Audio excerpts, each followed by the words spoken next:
5 minutes. Thank you, Madam Chair. And again, I couldn't finish to say thank you to the agencies that help us out in the moment of need.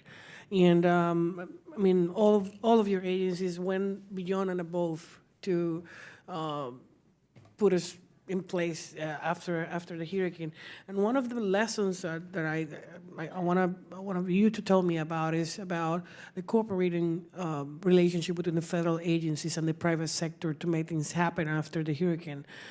Because without communication, without the radars, without a lot of the assets on the ground, in our case, I know you came together with the Department of Defense, the Marines, the agencies itself, and even the private sector to make things happen. My question will be, are there any lessons that we need to put into law or in an agreement with the private sector as well in order to face this kind of emergency situation from now on? Well, one of the lessons, first of all, we're working in partnerships with the federal agencies. We recognize that in terms of making the forecast and providing it for decision making, we can't do that alone. And clearly, there are other agencies that are actually on the ground, either preparing a location for an extreme event or responding to it or working after to restore. So a component of NOAA, the National Ocean Service, spends a lot of time working to restore the coastal areas and harbors, as an example. With respect to the private sector and the nonprofits, which are playing an increasingly important role, many of those people and organizations are part of the Weather Ready Nation ambassador number that I spoke to. And we work with them from a public safety perspective throughout the year.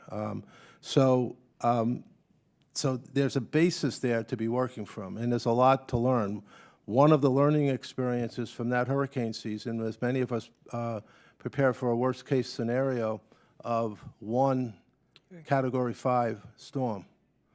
What if you have 2 Category 5 storms? So one of the tragedies with respect to Puerto Rico was the aid that was on its way had to turn back because there was even another storm coming in after the destructive storms that hit that area. So we're always there to learn from these events, but we are working together in a much better place than we were 5, 6, 7 years ago.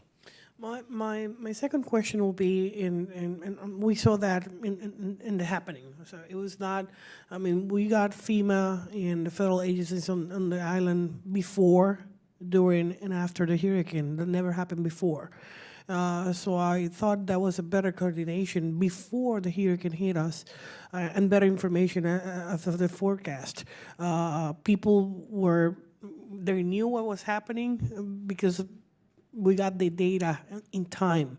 And that's, I think, the most important thing in terms of that forecast, the weather forecast for not just for Puerto Rico and the Caribbean, the whole nation. And in our case, it was the system that you install help us out, not just Puerto Rico, the Virgin Islands, and the rest of the small countries in the Caribbean that were using actually that data when they were cut off from their communications. During the last Congress, we approved $120 million for operations, research, and facilities. Of those, more than $40 million for charting, mapping, improved weather forecasting, $50 million, $79 million for procurement and construction, specifically 29 for repairs in many areas. Before this turn, I make the question if we need more resources in those areas, if we fall short to making those repairs at that time, and if there's anything else that Congress can do. And I completely agree with Mr. Lucas, and actually I want to thank him for making the legislation possible of the Weather Act more than 25 years without having a comprehensive law that can permit forecast this kind of issues.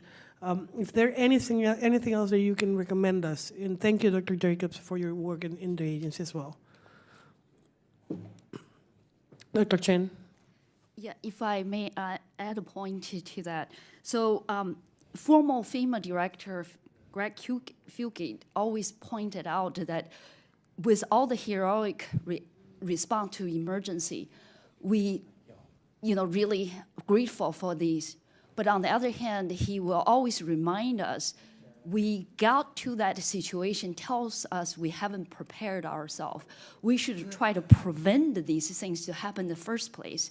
So this brings me back to this long-term planning in terms of a future climate change. With the sea level rises, hurricanes only going to be much more destructive. So how do we prepare ourselves for the situation that avoiding the current situation, reacting to each storm the way we are? So that is the goal of the national priority, and I think Congress can help us to take a long-term approach.